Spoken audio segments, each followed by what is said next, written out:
বিধি যখন চ্যালেঞ্জের মুখে তখন তার ভিত্তিতে পরীক্ষা নেওয়া যায় না। বৃহস্পতিবার এসএসসি মামলার শুনানিতে এই মন্তব্য করলেন বিচারপতি অমৃতা সিনহা, যার জেরে নতুন নিয়োগ পরীক্ষার ভবিষ্যৎ নিয়ে এই প্রশ্ন উঠে গেল বলে মনে করছেন আইনজ্ঞদের একাংশ। শিক্ষক নিয়োগের দায়িত্ব যাদের উপর, বারবার আদালতে প্রশ্নের মুখে পড়ছে সেই স্কুল সার্ভিস কমিশন।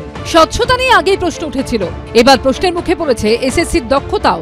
এসএসসি যোগ্য অযোগ্য আলাদা না করার ফলেই চাকরি হারিয়েছিলেন 2016 সালে চাকরি পাওয়া বহু যোগ্য প্রার্থী। সুপ্রিম কোর্টের নির্দেশে 9 বছর পর পরীক্ষা হলেও বিতর্ক পিছু ছাড়ছে না, কারণ এসএসসির নতুন বিধি, নতুন পরীক্ষার বৈধতা নিয়ে সুপ্রিম কোর্ট প্রশ্ন তুলে দিয়েছে। ফলে প্রশ্ন উঠছে, তাহলে কি নতুন করে পরীক্ষা দেওয়ার পরেও অনিশ্চিত চাকরিহারা যোগ্যদের ভবিষ্যৎ? নতুন যারা এসএসসির পরীক্ষা দিয়েছিলেন তাদের কি হবে? 5,25,000 পরীক্ষার্থীর ভাগ্যে কি আছে তা নির্ভর করছে কলকাতা হাইকোর্টের রায়ের উপর। এসএসসি 2016 প্যানেলের মামলার পরিপ্রেক্ষিতে যে ফ্রেশ সিলেকশন বা ফ্রেশ রিক্রুটমেন্ট, সেখানে নতুনদের বসিয়ে দেওয়া হয়েছে, অন্যান্যদের বসিয়ে দেওয়া হয়েছে।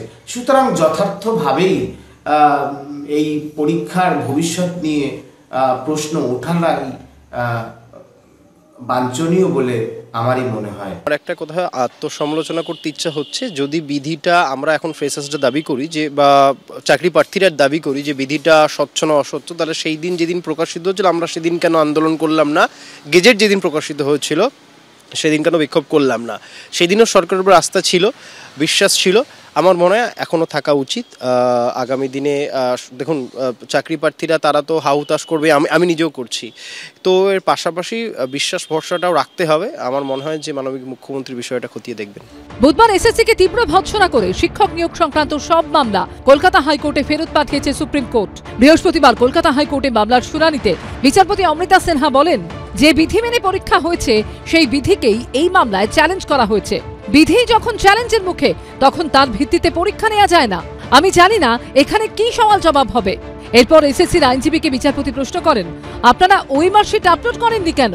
সুপ্রিম কোর্টের নির্দেশে নিয়োগ হচ্ছে, প্রথম দিন থেকে স্বচ্ছতার সঙ্গে কাজ করা উচিত, না হলে পরে আবার অনিয়মের অভিযোগ উঠবে।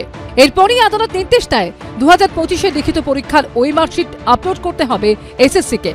তবে এত কিছুর পরও শিক্ষামন্ত্রী এসএসসির পাশে দাঁড়িয়েছেন। ভারতবর্ষে কোথাও কোনো স্কুল সার্ভিস কমিশন এই পরীক্ষা নিয়েছে বলে আমার জানা নেই। আমার মনে হয় যে এসএসসি যেটা কাজ সেটা হচ্ছে সম্পূর্ণ স্বচ্ছতার সঙ্গে এবং নিরপেক্ষতার সঙ্গে এই পরীক্ষাটি নেওয়া, সেটা এসএসসি করছে। একজন শিক্ষামন্ত্রী তো জেল থেকে সবে বেরোলেন, এসএসসির অবস্থা কি সেটা প্রত্যেকের জানা।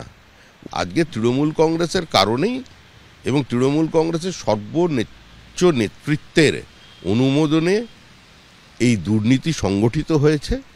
এটা নিয়ে আর মানুষের সামনে কিছু বললে মানুষের নেবে না, নিচ্ছে না, তৃণমূলকে নিচ্ছে না, তৃণমূল যাচ্ছে, চলে যাবেই।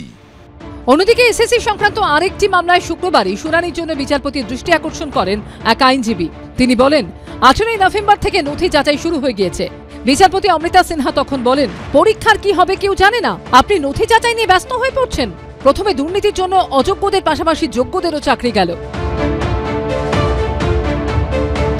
তারপর নতুন করে পরীক্ষা হলো, যারা পরীক্ষায় পাশ করলেন তাদের ইন্টারভিউও চলছে। এখন আবার বিধি নিয়ে জটিলতা। প্রশ্ন হলো, শেষ অবধি এই জটিলতা কাটবে কবে? কবে যোগ্যরা চাকরি পাবেন? এইভাবে আর কতদিন চলবে? বারবার এই জটিলতার জন্য দায়ী কারা? সৌভিক মজুমদার, কৃষ্ণেন্দু অধিকারী ও বিটান চক্রবর্তী রিপোর্ট, এবিপি আনন্দ। এবিপি আনন্দ, এগিয়ে থাকে, এগিয়ে রাখে।